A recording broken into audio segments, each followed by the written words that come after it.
Hello everybody and welcome back to your favourite FIFA channel on YouTube. Today we are going to see if the smallest team in FIFA can win the Premier League. Starting off in goal we have Mohamed Nawaz, a 21-year-old from India who plays for Mumbai City FC. Standing at 5'9", he isn't the shortest, but for a goalkeeper it's not quite up to the average standard, which is 6'2". On the left side of the defence is Paseka Mako, a 27-year-old from South Africa playing for the Orlando Pirates. Stands in at only 5'4", but don't let that fool you, he's pretty decent in game and one of the standout players from the match I played. Now we cross over to Japan and the first centre back is Ayumu Ohata, a 20-year-old who plays for Urawa Red Diamonds. Well, that was a mouthful to say. There's no standout stats except maybe balance, which most of these players have good balance because they're so small.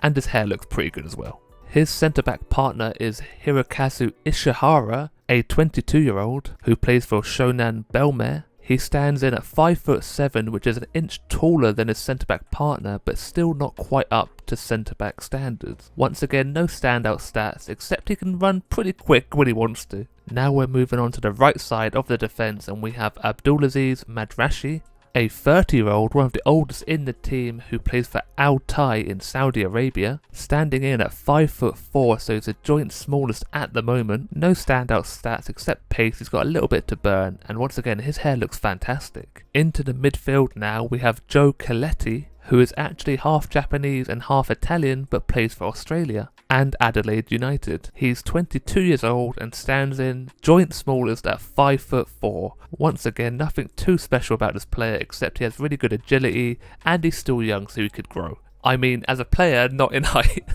Now playing in the cam position we have Luciano Acosta, who plays in the United States for FC Cincinnati, and he stands at 5'3", but he is one of the star players, 76 overall, but look at the acceleration, balance, overall he's a decent little player. Now on to another cam who will be playing centre mid is Erhan Oztuma, an English/Turkishman who plays for Adana Demirspor. He's 30 years old and stands at 5'3", so these two are the shortest in the team so far.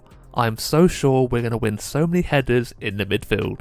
Now at striker we have Gabadino Mahango. I deserve some sort of medal for how well I'm pronouncing all these names. He's 28 from Malawi, currently playing for Amazulu FC in South Africa, and he stands in at 5'4", so I cannot wait to whip in some balls and get some headed goals. Now moving on to one of the players who's going to be whipping those balls in, probably the most famous small player in the world, Lorenzo Insignia. Currently playing for Toronto FC in the MLS, standing in at 5'4", but he is one of the players of the whole team, 85 rated. He has some decent stats for a 30-year-old and he could be one of the star men. Now this could be classed as controversial. It's Lionel Messi playing for PSG at the moment, and he's not quite the smallest player in the world, but 5'7", and I felt looking at the team overall it needed one of those standout players. Lorenzo's pretty decent, but standing out more than ever before is Lionel Messi.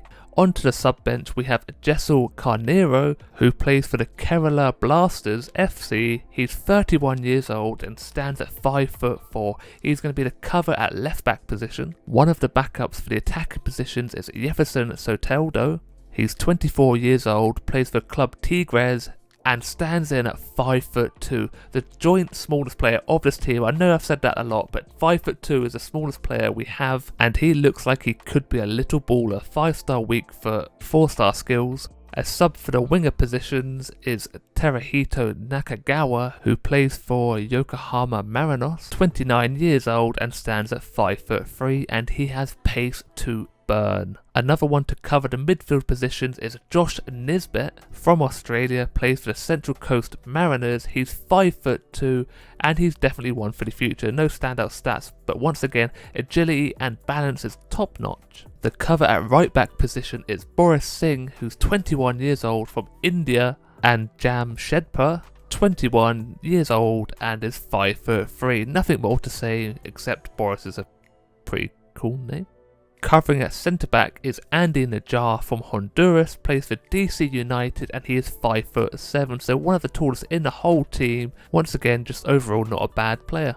Now onto the hardest name for me to pronounce. Chanafip Songkrasin from Thailand plays for Kawasaki Frontale, 27 years old and stands at 5'2". A 5-star skiller and has agility and acceleration to burn. Looks like he might be a little speedster to go along with that.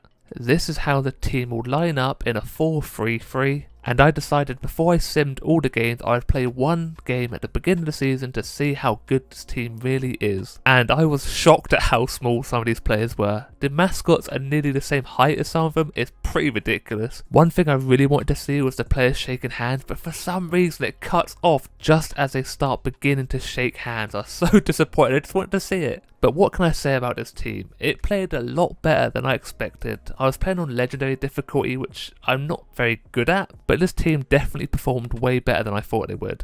Obviously, you're never going to score from a corner. I whip it in. We do kind of get possession, but not really. Look how tall the Leeds players are compared to me. This was a little bit of a problem. My centre-back just didn't jump, and then they get a tap in from James, who isn't tall either, but he still towers above a lot of the players. Goalkeeper's a bit dodgy. He looks a lot smaller than he is for some reason, but the striker, a little bit of a beast. Look at the power behind that shot. It's a beauty. The agility and the pace of these players is definitely the saving grace. And the biggest downfall is you're never really going to win headers. It's very difficult. Everyone just jumps higher than you. So there's literally no point in crossing the ball at all. Just play across the floor. Even these ones, I should have played it short. There was one standout header that I did actually win. It's right here. Look how high he jumps in the midfield. An opportunity is created, but Messi tries the spectacular. Nothing comes of it. And the goalkeeper is a bit dodgy. He never caught the ball at all. He's parried a lot, but he's low rated as well, so it's not just down to the height. The standout players was definitely the striker. He's a little monster. If you want a small striker, he is definitely one to look out for. He found space wherever it was, and he's a pretty decent finisher to go along with that. And the fact we're winning this game speaks very highly of the players, because I'm really not that good at legendary difficulty. And look at that strike. Maybe it's the fact we're playing Leeds and there's a little bit of rivalry, so everyone started playing to the best of the ability. But yeah, he's well worth picking up if you really want a striker. The goalkeeper did show that you don't need to be tall to make some saves. It's a great dive and save here from a long range shot. Just absolutely flies across his goal line. Look at the athleticism in this one. Gives a hand to it, pushes it wide. And a corner, we didn't actually win headers from any of the corners, but we did enough to put the Leeds players off. You can see they never actually got a shot on target from any of the corners, and we won that game. Now we're moving on to what everyone wants to see. Halfway through the season, 21 games played, 4 wins, 5 draws, 12 losses, a minus 24 goal difference, and we're 18th in the league at the moment. But at least we haven't been fired yet. Oh.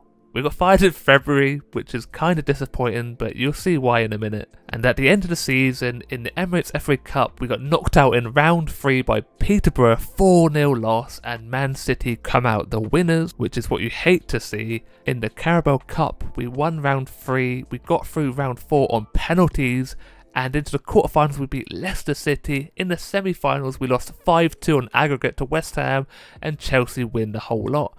Champions League, we did not get out of the group stage. We drew 1 game, and in the league we got relegated. 19th position, 38 games, we won 8, drew 8, lost 22, and minus 37 goal difference.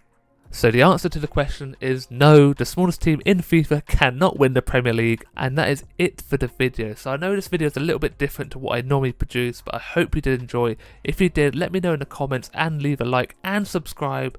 And as always, look after yourself, stay safe, and I'll speak to you next time. Goodbye.